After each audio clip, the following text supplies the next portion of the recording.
제1장 산 위에서.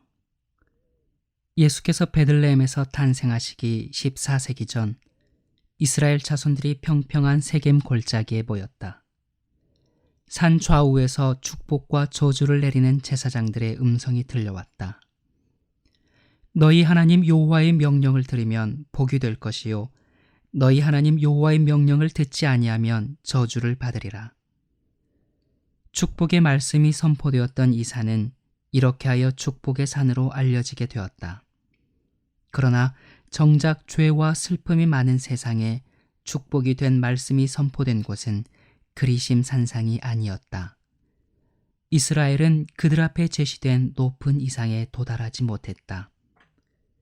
여호수아가 아닌 다른 누군가가 그 백성을 믿음의 참 안식처로 인도하지 않으면 안 되었다. 이제는 그리심산이 아닌 게네사렛 호수 옆에 있는 한 이름 없는 산, 곧 예수께서 제자들과 군중에게 축복의 말씀을 주셨던 그 산이 축복의 산으로 알려져 있다. 상상의 나래를 펴고 당시의 그곳으로 되돌아가 보자. 제자들과 함께 산상에 앉아 그들의 마음을 채우고 있는 생각과 감정 속으로 파고 들어가 보자. 예수님의 말씀이 이를 들은 그들에게 어떤 의미를 주었는지 깨닫게 된다면 그 말씀에서 새로운 생기와 미를 발견함은 물론 스스로 그 속에 담긴 더욱 깊은 교훈을 찾게 될 것이다. 구주께서 봉사 사업을 시작하시던 때에 메시아와 그분의 사업에 대한 일반적인 생각들은 그분을 영접하기에 매우 부적당했다.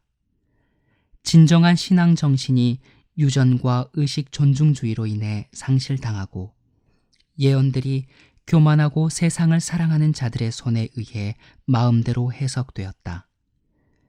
유대인들은 장차 오실 분을 죄에서 구원해 줄 구주로서가 아니라 모든 나라를 유다 지파 사자의 권세 아래 복종시킬 위대한 왕으로 오시기를 기다렸다.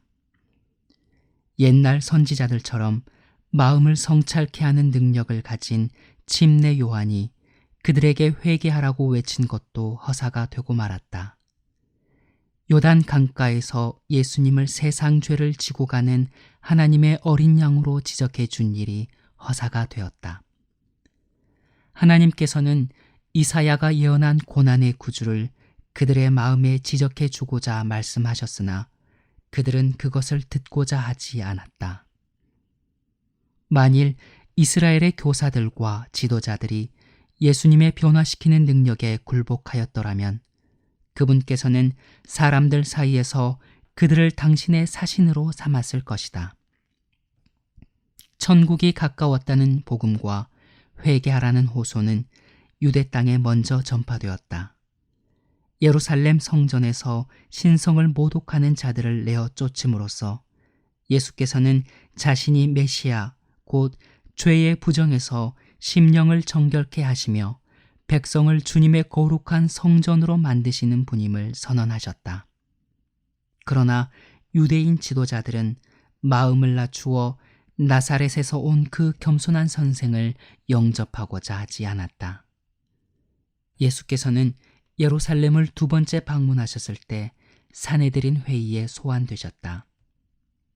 그때 이들 회원들이 예수님의 목숨을 빼앗으려고 하지 못했던 것은 순전히 백성에 대한 두려움 때문이었다. 이 일이 있은 후 주님께서는 유대를 떠나 갈릴리에서 봉사 사업을 착수하셨다. 예수께서는 산상 설교를 하시기 전 몇 개월 동안 이 지방에서 사업을 계속하셨다. 그분께서 갈릴리 전역에 선포하신 천국이 가까웠느니라는 이 복음은 모든 계층의 사람들에게 관심을 불러일으켰으며 저들의 열렬한 소망의 불길을 더욱 부채질하였다.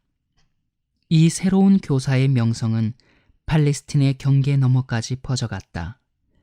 그리하여 성직자들의 태도에도 불구하고 이분이 오랫동안 기다리던 구원자일지도 모른다는 생각을 하는 사람들이 점점 많아지기 시작했다.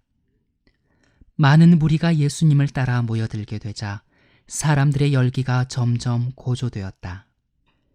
그리스도와 매우 가깝게 지내온 제자들에게는 바야흐로 예수님의 사업에 더욱 직접적으로 연합하여 일함으로써 많은 무리가 목자 없는 양처럼 버림받는 일이 없도록 해야 할 때가 온 것이었다. 제자들 중 어떤 사람들은 예수님의 봉사 사업이 시작될 때부터 그분과 함께 해왔으며 12제자가 거의 모두 예수님의 가족 일원으로 지내왔다. 그러나 그들 역시 랍비의 가르침에 현혹되어 일반 사람들과 똑같이 세상 왕국을 기대하였다. 그들은 예수께서 하시는 일을 이해하지 못했다. 주님께서 제사장들과 랍비들의 후원을 얻어 사업을 더욱 강화시키기 위해 노력하지 않으시고 세상 왕으로서 자신의 권위를 세우기 위해 아무 일도 하지 아니하시는 것을 보는 순간 그들은 이미 혼란과 고민에 빠져 있었다. 제자들은 예수께서 하늘로 올라가실 때 그들에게 맡겨질 거룩한 책임을 위하여 준비하기 전에 미리 해야 할 일이 있었다. 그러나 그들은 일단 그리스도의 사랑에 반응을 나타낸 사람들이었다.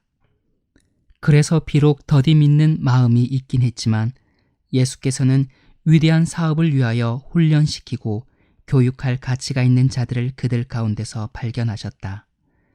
이제 그들이 주님의 사명에 나타난 거룩한 특성을 어느 정도 확신할 만큼 충분히 그분과 오래 지내왔고 또 백성도 의심할 수 없는 그분의 능력에 대한 증거를 보게 되었으니 주님 나라가 가지는 진정한 특성을 바로 이해하는 데 도움이 될 그 나라의 원칙들을 공포할 준비가 이루어진 셈이었다. 예수께서는 갈릴리 바다 가까이에 있는 한 산 위에서 이들 택한 자들을 위해 밤새 혼자서 기도하셨다. 새벽에 주님께서는 그들을 당신께로 부르셔서 기도와 교훈의 말씀을 주시고 그들의 머리 위에 손을 얹어 축도하심으로 복음 사업을 위하여 그들을 구별하셨다. 그리고 나서 그들과 함께 해변으로 가셨는데 거기는 이른 아침임에도 불구하고 벌써 많은 무리가 몰려오기 시작했다. 통상 볼 수 있는 갈릴리 지방의 사람들 외에 유다와 예루살렘과 베레아와 반이교 지역인 데가볼리와 유다 남방에 있는 이두메와 두로와 시돈과 지중해 연안에 있는 베니게 등지에서 온 사람들도 무척 많았다.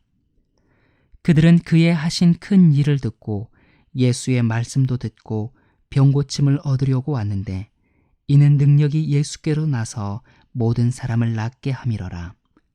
그러나 그 좁은 해안에는 예수님의 말씀을 듣고자 갈망하는 무리가 그분의 음성을 들을 수 있는 범위 안에 다 서 있을 수가 없었다.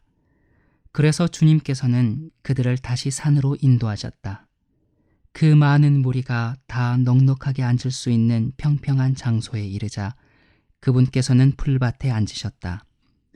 그러자 그분의 제자들과 무리들도 그분을 따라 앉았다.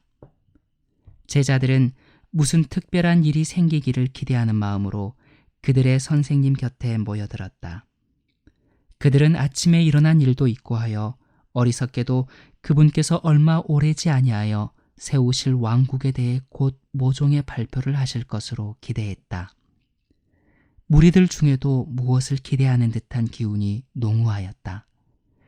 그들의 들뜬 얼굴은 그들이 깊은 흥미를 가지고 있음을 증명해 주었다.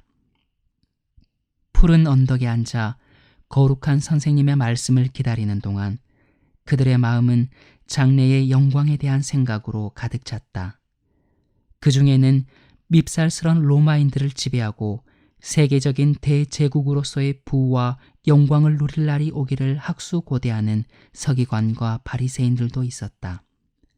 가난한 농부들과 어부들은 비참한 그들의 오막살이와 변변치 못한 음식, 그리고 고역의 생애와 기근의 공포가 모든 것이 풍족한 저택과 안락한 생애로 바뀔 것이라는 보증의 말씀을 듣는 것이 소원이었다. 낮에는 의복이 되고 밤에는 이불이 되는 남루한 단벌 겉옷 대신에 그리스도께서 그들의 정복자들이 입고 있는 것과 같은 훌륭하고 비싼 옷을 주시기를 바랐다. 모든 사람의 마음은 머지않아 이스라엘이 주님의 택한 백성으로 만국 앞에서 존경을 받고 예루살렘이 세계적인 왕국의 머리로 높임을 받게 될 것이라는 희망으로 벅차올랐다.